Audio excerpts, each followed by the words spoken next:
带大家来关注一下这个康瑞台风呢，目前它的最新动态，我们透过卫星云图来看看呢，跟前几天比起来，事实上它一直维持在呢这个轻度台风，增强蛮慢的。不过今天有一个快速的进展，来看看现在呢高低层的结构呢，明显的在重整，现在呢威力接下来在明天最快就有机会升格变成了中度台风，而明天变成中度台风之后呢，来看看它中间点呢有机会这个台风眼就会逐渐开出来。当然现在由于距离台湾大概呢是900多到1000公里左右，未来会在礼拜4跟礼拜5距离台湾最接近的，影响最剧烈。那现在虽然整个方向看起来是直扑台湾，但是未来呢，有关于它整个呢北转的这个角度以及时间点，因此在登陆台湾的地点呢就会不太一样。那随着登陆点偏北偏南，那影响台湾的各地程度就不太一样。我们来看看台风消息。好，目前呢随着这几个消息，就是前几天呢它这个路径目前看起来是明显的吸收，但是速度呢现在稍稍的变慢了一点。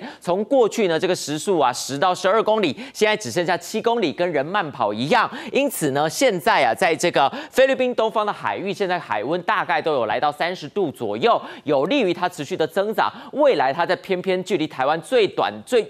近的这几段呢，1000公里之内，有机会让它变成了中度台风的上限，甚至不排除要来挑战呢这个强烈台风。好，目前来看看它最大风速已经来到每秒28公尺，已经是轻度台风的上限。最快今天晚间，最慢明天就变成中度台风。而且呢，目前来看看它的7级风暴风半径大概维持在220公里，接下来还有机会持续长胖，变成250甚至是280公里。但是虽然目前呢气象署的这个路径看起来预测呢不断的吸收是从台东来登陆，但是我们知道这70%的半径都还有一点点变数。换句话说，最右边的也有可能在台湾东侧呢就北转，也有可能再往南修，变成了比恒春更南往这个类似三陀儿的这个路线。因此我们再来挑战一下各国的路径，基本上预测它要怎么走呢？好，目前除了一路的这个吸修，像一度呢还有这个中国模式认为它从这个南边擦边而过，现在又稍稍的北转了。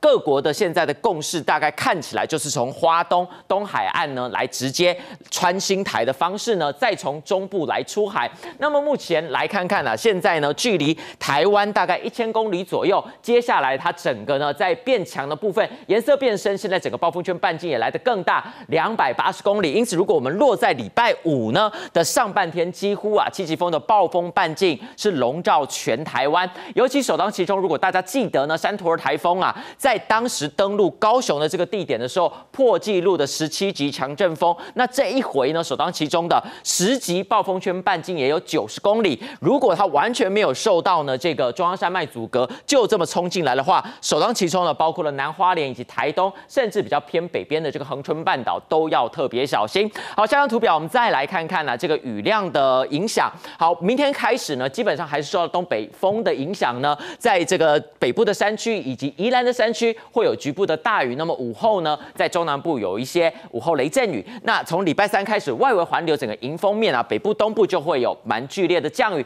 礼拜4开始呢，随着它如果登陆再往南边修的话，除了在东半部，不排除是北台湾，甚至是恒春半岛，雨势也有可能现在预估的来得更多。那么礼拜5呢，就是影响最剧烈的紫红色这么一整片，全台可以说都是强风豪雨，甚至要小心有自在性的风雨出现。好，接下来我们来看看这温度的部分就是因为受到东北风的影响，还有台风的这个水汽呢，北台湾未来一整周大概高温都只剩下26到28度。在南部的部分呢，过去基本上都是30度以上。礼拜2、礼拜3还有机会来到30到31度，但是从礼拜4开始，这外围环流的影响，除了水汽，再加上风势也来得大，这北部呢